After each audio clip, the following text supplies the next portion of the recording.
And I think that that's what God is building the family. Children are suffering because of divorce. Children are suffering because people are cheating on each other, and we are damaging the children in the process because two people, right, with two different backgrounds are, coming up two different ways, don't know how to communicate, right? And then we bring children involved. So family conferences are important. Family therapy. I mean, so that's my take.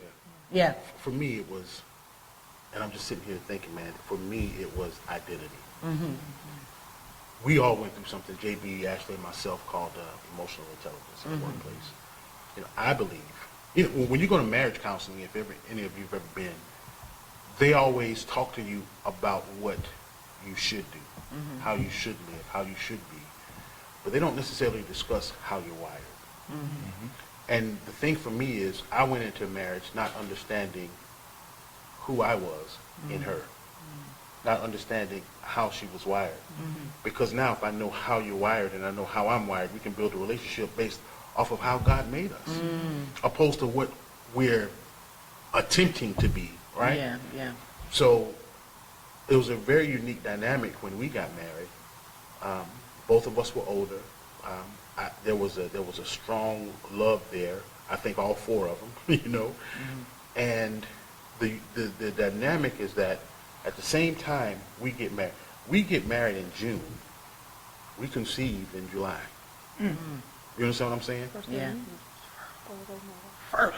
Yeah, she don't play. You know what I'm saying? Izzy came a year later, in same time, conceived in July. Something about July, we need to stay away from each other. But when we got married, not only did I change my role at my job, I became a PM at where we worked. I was elevated to chief administrator in the church, and I'm a new husband, now a new father. Yeah. All of that's going on at the same time. Yep. Now here's the dynamic. I'm married for a month. We're still honeymooning. So now 2 months, 3 months, 4 months, we're still honeymooning, but now complications come. Now she's dealing with pregnancy. Yeah. Now the child is here. We're still newlyweds and the child is here. So now the dynamic of my home changes because when a brother gets home, she still got on the orange moo-moo that she had on last night, no dinner, and me with my arrogant self come in looking to be treated how I was prior to Skylar getting here. Yeah. You understand what I'm saying? Yes, oh yes. So now, here's the dynamic.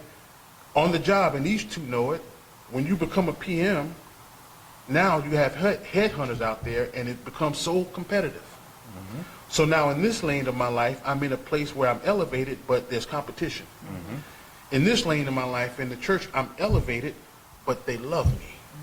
And then now, this lane of my life, I'm newly married, but now I feel neglected. Spending time in church.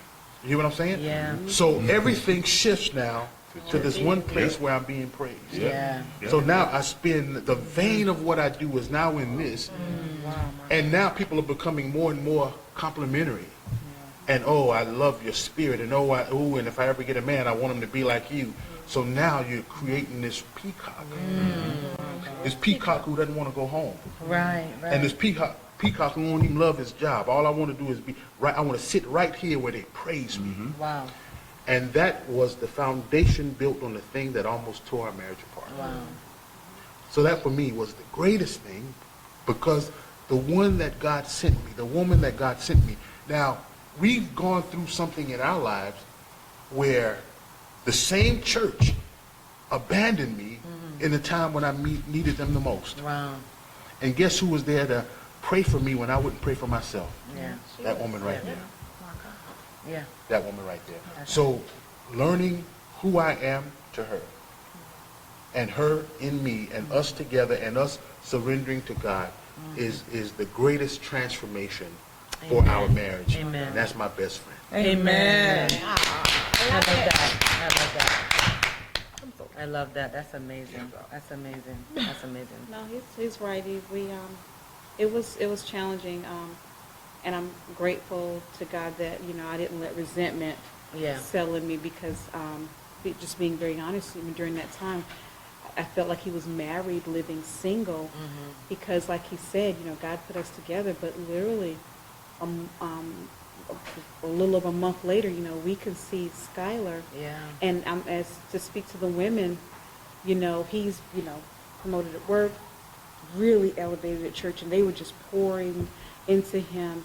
But then what happened is that, everything about me had to change just naturally, because I'm the one carrying what God has allowed us to conceive.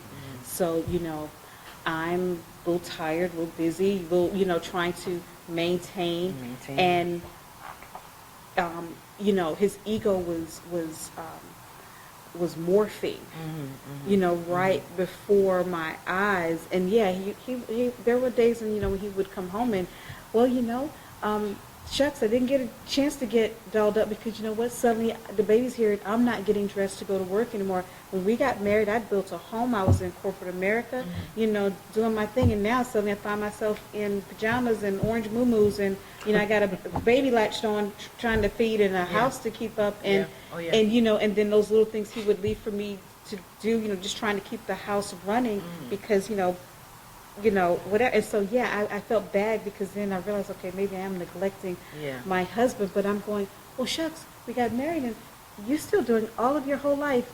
And I'm not doing any of my life. Yeah. I mean, because now I'm mom again, and I still have my oldest, because I had a child before I got married, and she's in like early high school, middle school. She's in middle school. And so, that began to, and I didn't, I didn't know what to do. Yes, I know. I did not know what to do, but I could see it, and I'm like, oh, and they really love him, and I'm just, Mr. So-and-so's wife, no real identity. But he was like, what do you call it, big guy on campus kind of thing, and they loved him, and I could see what he couldn't see. Yeah. And I could see the pulling away, but then I just didn't know what to do. I was like, okay, God, we just got into this. I'm going like, yes, I know, and it's slipping away from me, but but I started to continue to be wife and continue to be mom and continue to pray and continue to try to hold the house together.